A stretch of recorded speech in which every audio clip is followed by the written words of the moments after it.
It is now 6:07, and this year we have seen a series of studies on ultra-processed foods come down and how bad they can be for you. And it's making some people second guess what they're eating. 9 News reporter Anusha Roy joins us now. And Anusha, you talked with a clinical dietitian who's helping put this into perspective so it's not all scary. Yeah, because some of these studies were showing that eating higher levels of ultra-processed food might shorten your lifespan by more than 10%.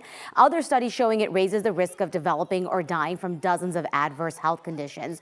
So when we're talking about processed foods, this is any food taken from its original form and then changed in some way, cooking, cutting, chopping, and then the preservatives and the artificial ingredients. Common ones, mac and cheese, canned fruit and vegetables, even protein powder. But clinical dietitian Violet Vernick said that instead of being scared, think about the balance. She said the challenge is that these foods are everywhere. A lot of times they are cheaper and more convenient. So the more ingredients you're recognizing, the better. She said it may not be 100% of the time, but that's okay. And cheaper whole food options are non-organic fruits and vegetables, and for the processed foods to really be looking at things like sodium, fats, and carbs.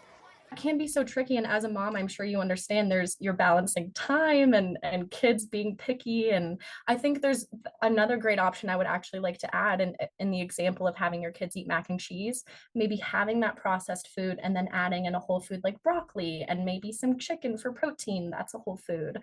Kind of trying to, again, all about balance. Other dietitians have said that if you can't avoid it altogether, aim for 85% of your diet to come from non-processed foods. And now researchers are really asking lawmakers to make it as easy as possible to identify ultra-processed foods and then make healthy foods more affordable.